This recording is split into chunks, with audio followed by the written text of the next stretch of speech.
Devant le mutisme renfrogné du petit-fils, Жириновский relance lui-même une question. Мы хвалим дедушку.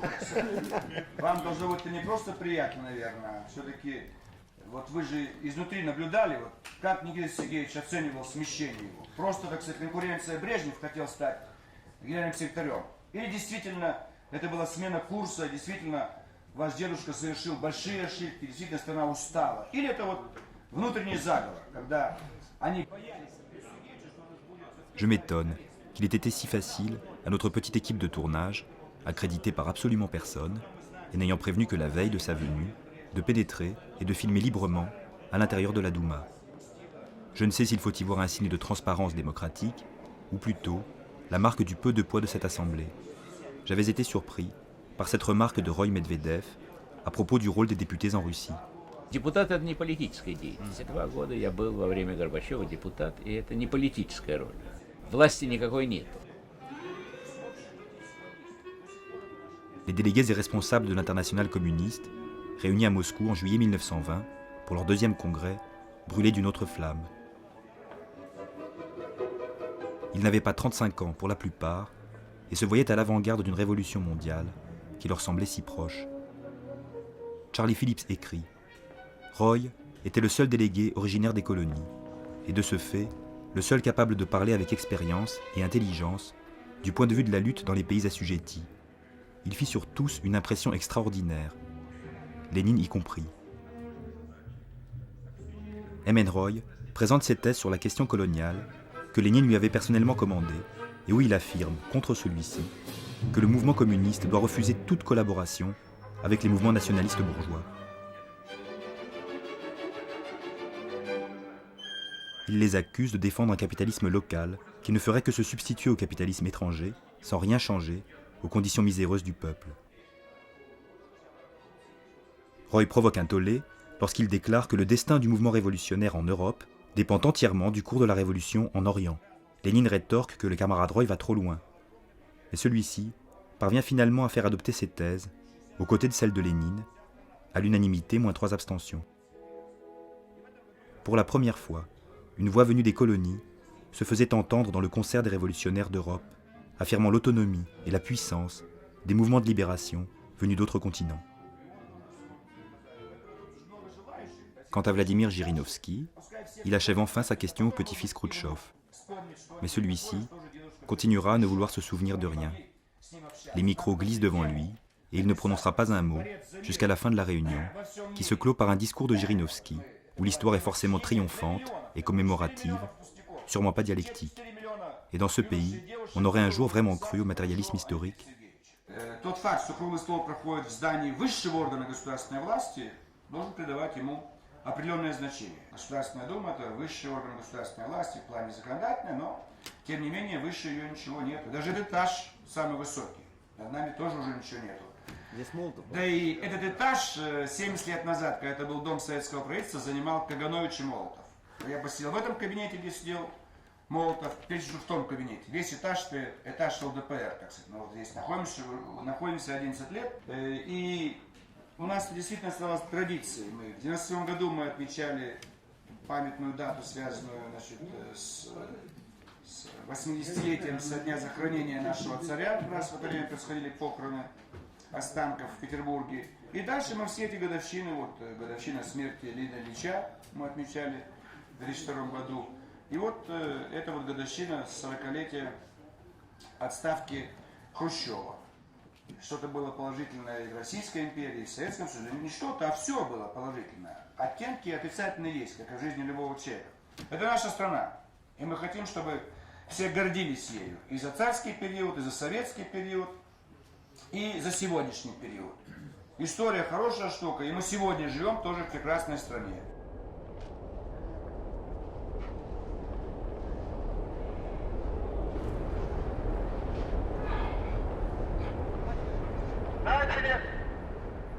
L'histoire, c'est un bon truc, en effet, et qui permet toutes les nostalgies, celle de Жириновский, dont l'œil s'allume, d'occuper les bureaux de Molotov et Kaganovich, le bureaucrate et le bourreau de la terreur stalinienne, celle de la Russie, qui ne veut plus regarder son passé soviétique qu'avec bienveillance, comme en témoigne l'immense succès de sa gaz historique télévisuelle, reconstituant avec pittoresque les brutales années 20, 30 ou 40.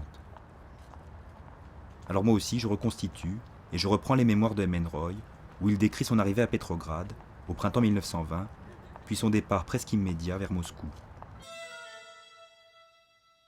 J'étais évidemment terriblement impatient de visiter le berceau de la Révolution. La ville m'apparut comme une cité fantôme. Les artères principales en étaient quasiment désertes. Les pavés de bois de la célèbre perspective Nevski étaient arrachés en de nombreux endroits. Il y a 2 ans à peine, elle était bordée de magasins de luxe et de palais, aujourd'hui fermés et occultés par des planches. De l'autre côté de la Neva, se dressait la flèche de la basilique Saint-Pierre et Saint-Paul, dont les souterrains abritèrent pendant un siècle des cachots où croupirent des centaines de prisonniers politiques. Le palais d'hiver, criblé d'impacts de balles, offrait un sombre spectacle. Mais avant que j'en ai vu assez, il était temps de filer à la gare pour attraper le train de Moscou. Une nuit de voyage, et j'y étais.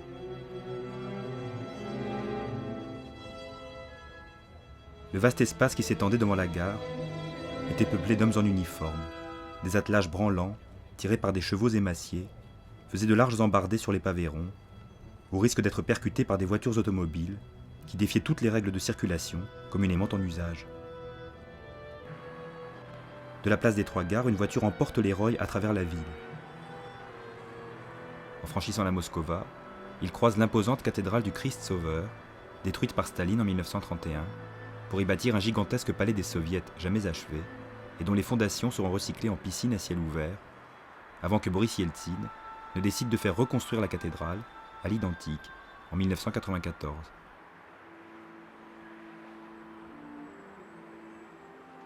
L'hôtel particulier où Roy eut la surprise d'être accueilli par Borodine est toujours là, au bord du fleuve, et abrite maintenant l'ambassade du Royaume-Uni. M. N. Roy le décrit ainsi. Au rez-de-chaussée se trouvait la résidence privée de Karakan, le vice-commissaire aux affaires étrangères, tandis que l'étage supérieur était réservé aux invités de marque. Borodine me conduisit devant une grande fenêtre et tira l'épais rideau de satin rose. La Moskova coulait au pied de la maison. Sur l'autre rive, derrière une muraille, s'élevaient flèches d'église et dômes dorés qui scintillaient au soleil de l'après-midi. C'était le Kremlin.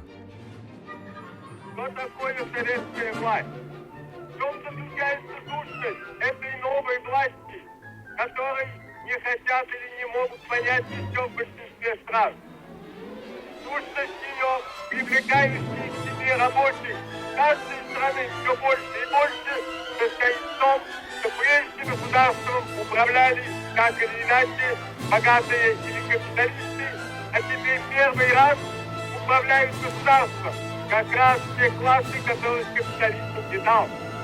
Даже в самой демократической, даже в самой свободной республике, пока остается господство капитала, пока земля остается в частной собственности, государством всегда управляет небольшое меньшинство, взятых из капиталистов или из богатых. Первый раз в мире власть государства построена у нас, в России, таким образом, что только рабочие, только трудящиеся крестьяне, исключая эксплуататоров, составляют властовые организации, советы, и этим советам передается вся государственная власть.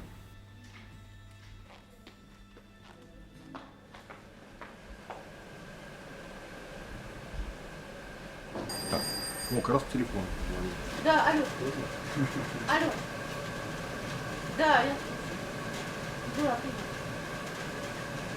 Ты меня извини, у меня съемка французская, понимаешь, вот здесь. Я разговариваю, они меня снимают. А? Хорошо, ладно. А, на работу, да? Хорошо. Да. Во-первых, вот эти контейнеры, которые удобны очень для хранения. Это первое. Температура, влажность. Сейчас у нас очень хорошее кондиционирование. Все хранится здесь. И бережно, если что-то плохо, мы исправляем. Какие-то обложки меняем. То есть, понимаете, мы храним. Но собрано все. только здесь хранятся все документы архива Коминтерна. Да, понятно.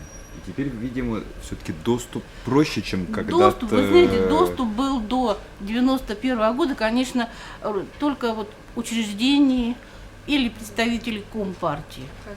После 91 года, конечно, круг расширился. Очень много документов стало как бы в свободном доступе. Приходят сюда исследователи в читальный зал, работают. Так что Намного больше, я представляю, людей, намного, чем намного, да, современные. намного больше. Ну, конечно, если какие-то засекреченные документы, то они находятся в секретном доступе пока. А их постепенно рассекречивают.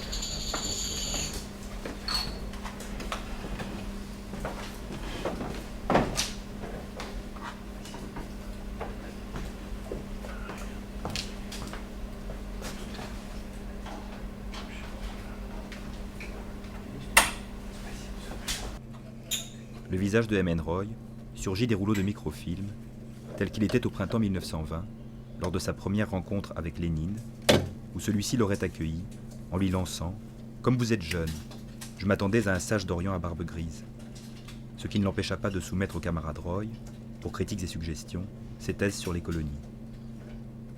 Je retourne à plusieurs reprises aux archives russes de l'histoire politique et sociale, anciennement Institut du marxisme-léninisme, anciennement Archives de l'Internationale communiste, bien conscient que le temps me manquera pour voir tous les documents ici conservés sur l'affaire Roy. Lazar Heifetz, historien du Comintern, me parlera avec douleur de l'ouverture de ses archives en 1991, lorsqu'il y découvrit des pièces authentiques, remettant en cause ses travaux antérieurs, basés sur les seules sources que la fiction historique soviétique laissait accessibles. Lazar Heifetz, qui m'accueille avec son fils Victor, lui aussi spécialiste du Comintern, dans leur appartement de Saint-Pétersbourg. Это приезды в Петроград. А это вокзал, на самом деле, московский. Это московский вокзал, вот эта встреча делегатов. Вот это Джон Рид, Да. Филлипс, Рой.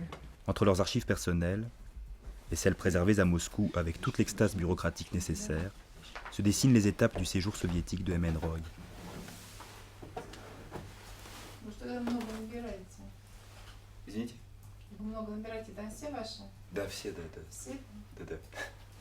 Спасибо. Dans un premier dossier, Mexico réapparaît brutalement, avec 2 lettres adressées à la direction du Comintern, à l'été 1920, pendant les travaux du Congrès. La première, signée d'un dirigeant anarcho-syndicaliste, dénie à Roy toute représentativité, le traite d'intrigant, d'agent provocateur, de politicien ambitieux, aux fréquentations incompatibles avec les aspirations de la classe ouvrière. Dans la seconde, Cervantes Lopez, secrétaire du Parti socialiste mexicain, dénonce le Parti communiste de Roy d'être infiltré par la police et d'entretenir des liens avec le président d'une république capitaliste, compromis avec les plutocrates de Wall Street. Но Карамцев с ним был хорошо знаком, ну, просто потому что политический круг был гораздо более узок, несколько сотен человек. И он знал, и его это устраивало. И потом, что такое хорошо знаком? Был ли хорошо знаком Рой и Филлипс с Лениным? Вот день или два в Петрограде, когда они общались, могли общаться долго, много. Где об этом написано? Нигде. Да, конечно. Есть факт, зафиксированный присутствие Роя и Филлипса на открытии второго конгресса Коминтерна. Но маленький нюанс. Там ведь было много людей. А иностранцев здесь 4. Бомбачи. Рой, Филлипс и Эвелина Рой. Проблема Коминтерна заключалась, как мне представляется, в самом начале в том, что у Коминтерна не было людей. А он среди тех немногих людей, которые были, там, индусы были уже и на втором конгрессе Коминтерна, да, он среди них, конечно, выделялся как наиболее, может быть, образованный, наиболее разбирающийся. И самое главное, вот, понимаете, вот вольно или невольно к Бородину приходится возвращаться. Бородин его рекомендовал. А Бородин обладал фантастическим влиянием. Да, полномочия Бородина были большие. Вот совпало так, что Бородин увидел в лидере мексиканской коммунистической, тогда еще социалистической партии, человека, который, может быть, не столько принесет пользы в самой Мексике, сколько в Азии, потому что он на том простом основании, что он индус. И он интересный человек, у него есть идеи, и он мог бы стать одним из лидеров или лидером такого антиколониального, антибританского движения в Азии. Nous attestons par la présente que le camarade Roy est envoyé à Tachkent en tant que représentant du comité exécutif de l'Internationale communiste pour une mission en Orient. Toutes les autorités soviétiques compétentes sont priées de lui prêter assistance. Nikolai Boukharine. Première mission internationaliste de M.N. Roy. Il part pour le Turkestan soviétique à bord d'un convoi spécial de 27 wagons transportant armes, munitions et trésors de guerre destinés aux insurrections nationales dans la région.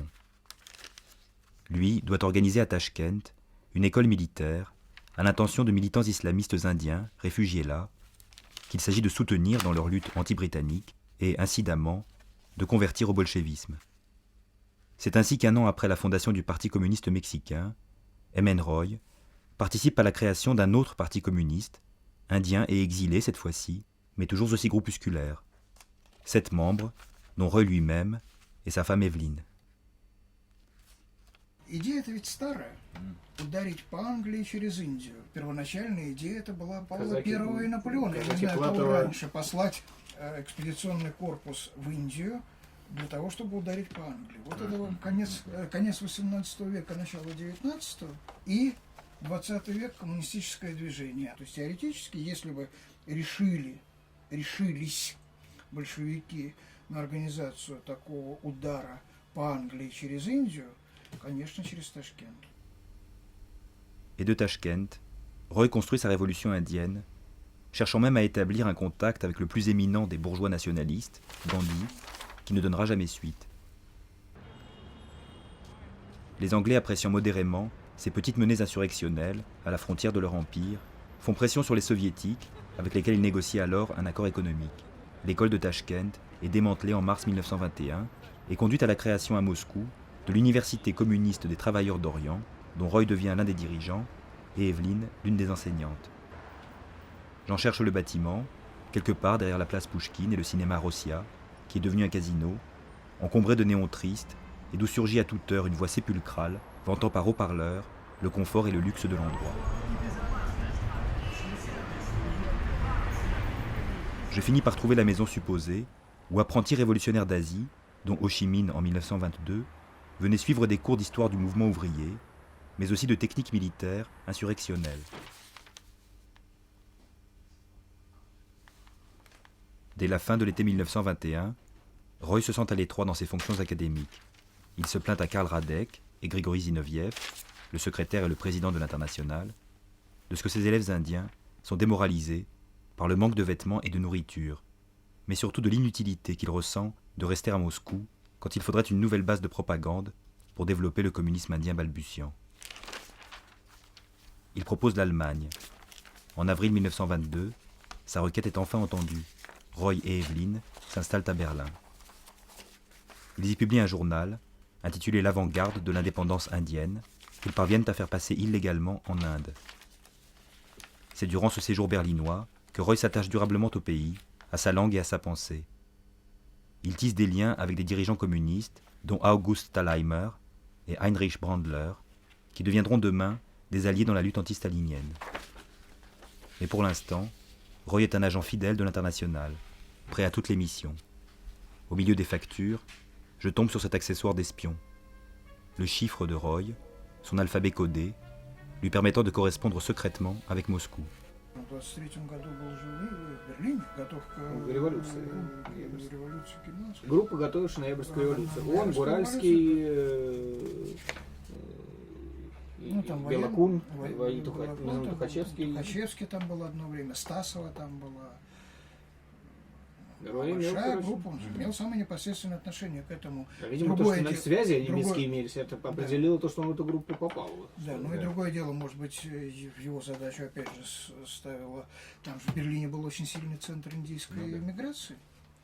Комитет же был, и, видимо, использование вот этих возможностей индусов, живших в Берлине, для организации какого-то широкого достаточно движения. Париж был прекрасным центром для нашей работы. В течение 6 месяцев мы сделали очень много, как вы видите, из моего личного доклада. Мы находились в тесной постоянной связи с Индией, где заметно усиливалось наше влияние на национальное движение. Потому-то англичане решили уничтожить наш парижский центр по работе с Индией и загнать меня в такое место, откуда нельзя будет поддерживать связи с Индией. Боюсь, что мне нельзя будет долго оставаться ни в одной европейской стране.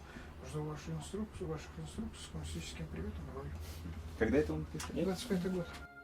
Les bases de MN Roy en Europe sont démantelées. Il rentre à Moscou.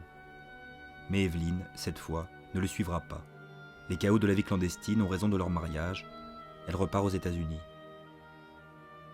En 1926, Roy atteint l'apogée de ses fonctions au sein du Comintern, devenant membre du Présidium, du secrétariat, de l'Org-Bureau et de la direction de la revue L'Internationale communiste.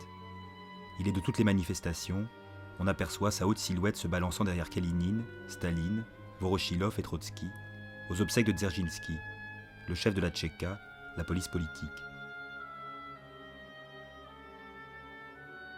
Le voilà homme d'appareil à Moscou, quand il voudrait être homme d'action en Inde.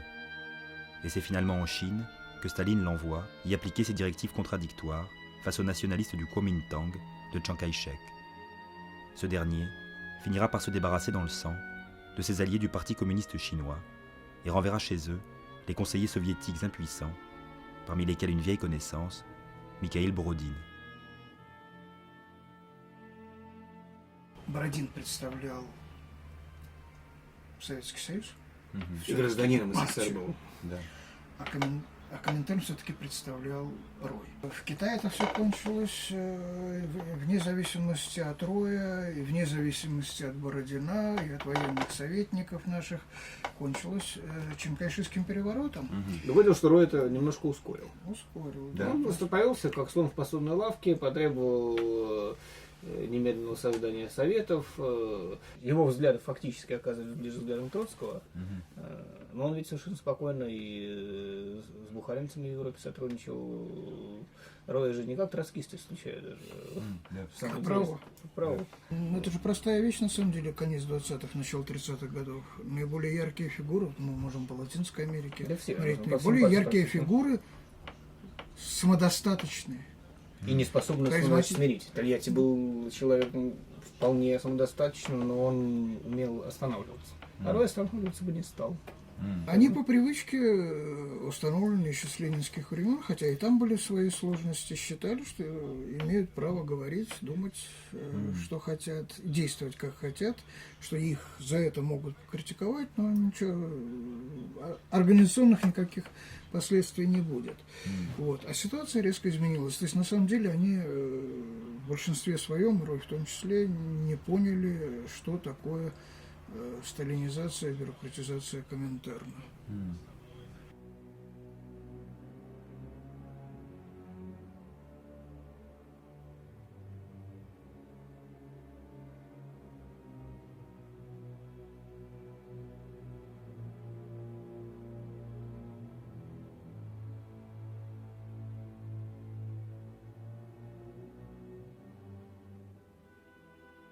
Berlin, le 9 novembre 1928.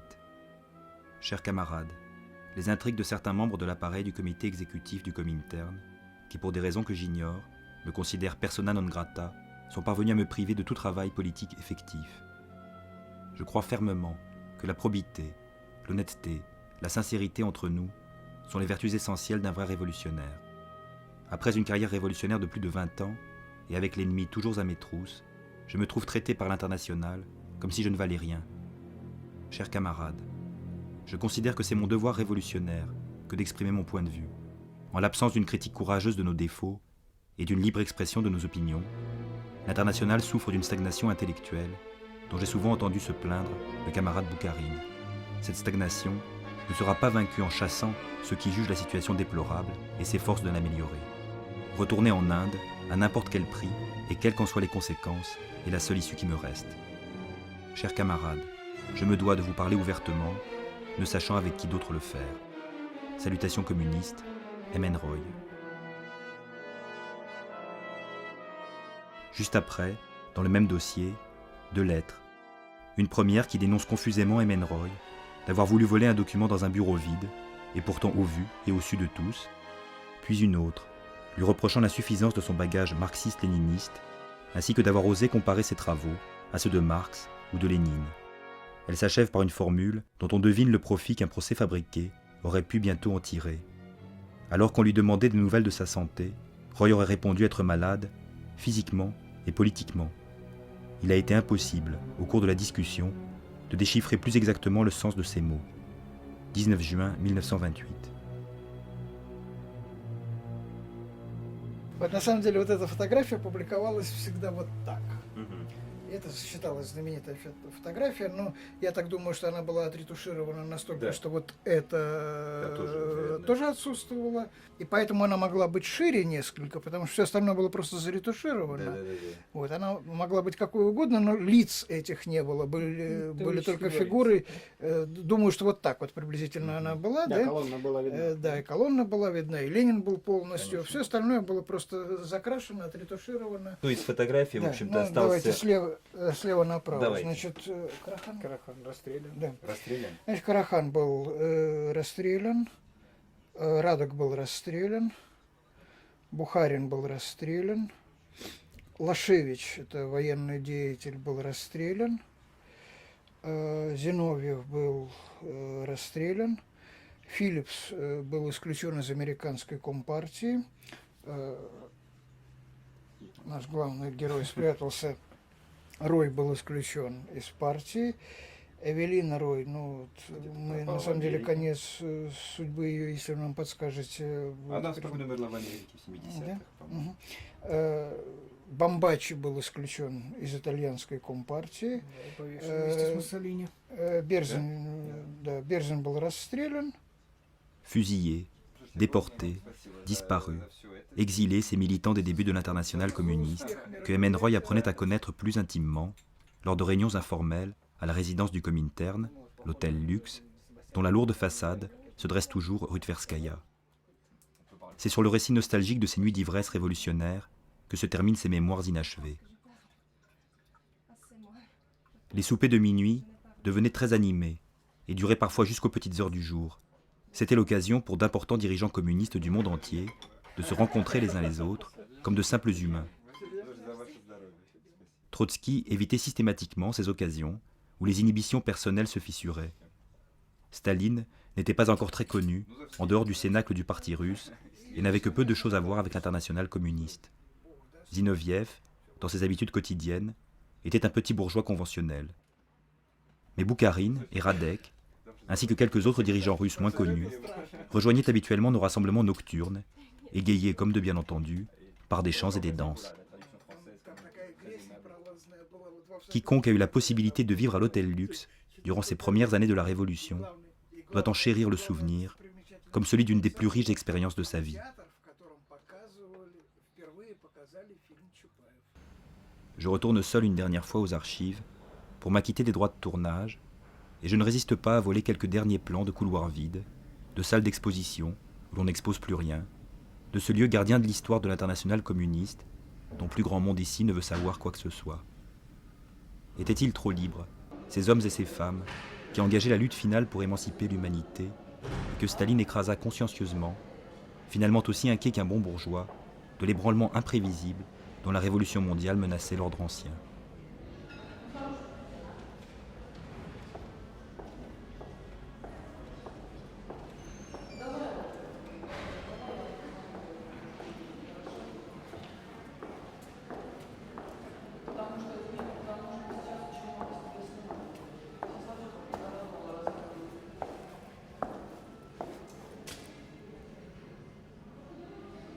И что сидим с камерой? Вы что улыбаетесь-то? Здесь не до смеха. И как мы этот вопрос будем сейчас решать? Fuir, fuir, fuir au plus vite ce pays, c'est la seule solution pour Emen Roy. Malade politiquement, comme le dénonçait la lettre anonyme, il est attaqué de toutes parts pour sa théorie de la décolonisation, jugée droitière et réformiste, où il prévoit que les Britanniques, préférant un nouveau marché à une colonie turbulente, accorderont à terme son indépendance à l'Inde. malade physiquement, car il souffre d'une infection à l'oreille dont on ne le guérit pas. Il veut se soigner en Allemagne, mais on refuse de lui rendre son passeport. Grâce aux manœuvres de sa maîtresse suisse, Louise Geisler, et au soutien discret de Boukharine, Emmenroy parvient à quitter le pays, avec elle, en avril 1928, à bord d'un vol pour Berlin. Il ne retournera plus jamais à Moscou et sera définitivement exclu du Comintern en 1929.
Ostbahnhof, Jannawitzbrücke, Alexanderplatz, Friedrichstraße. Les gares de Berlin-Est défilent, engourdies par la nuit. Dernière station avant la frontière occidentale de la ville, hier si difficilement franchissable. Aujourd'hui, le passage d'est en ouest s'est fait insensible, au rythme doux du roulis du train.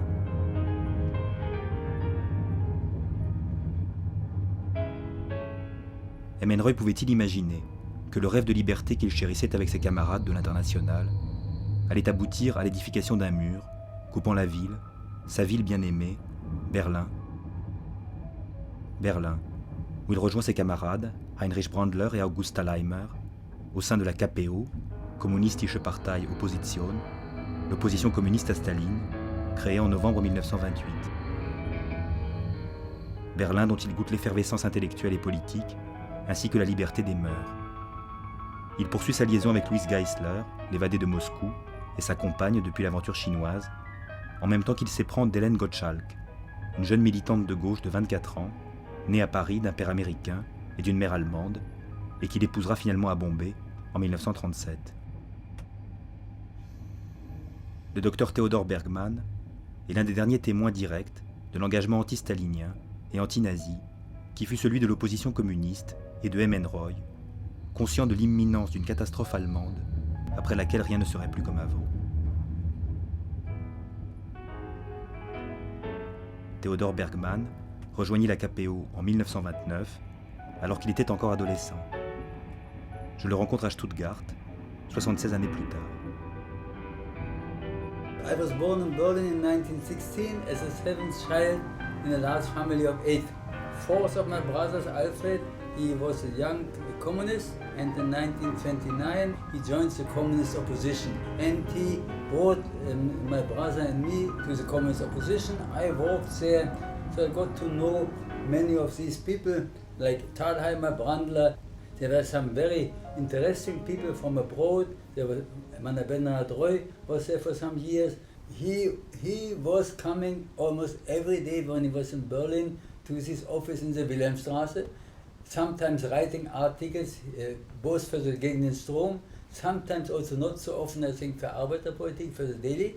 And he was the co-editor of Nachrichten der Internationalen Vereinigung der Kommunistischen Opposition together with August Thalheimer. So he was writing articles and he was traveling around and giving lectures in many places, in Stuttgart and elsewhere. So we were discussing in the afternoons about politics, and he was naturally introducing us, or us young people, to China and India. We were discussing a lot of it, and I remember very well he was writing a lot, and the book which he wrote, I think it was published under the auspices of Eduard Fuchs in the Soziologische Verlagsanstalt. It was a must for everybody in Germany, Revolution and Counter-Revolution in China. And in 1928, Thalheimer was working on the platform of the KPO, and there was a large chapter about fascism, where he shows the difference between German fascism and Italian fascism. Both in Germany they were saying we are a country of culture, we are a country where the trains are going in time, Land der Dichter und Denker, and Thalheimer said it will be worse, will be much worse, and he explained why it will be worse. And this was started in 1928, 4.5 years before Hitler came to power, and then he said, we have to unite everybody, Social Democrats and Communists. The Social Democrats are threatened like us, so we have to have a united front. So we were the first to do it.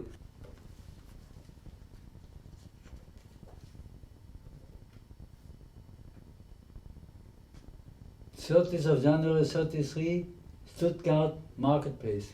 Beautiful, beautiful German faces. Huh? Terrible. Beautiful faces. Terrible.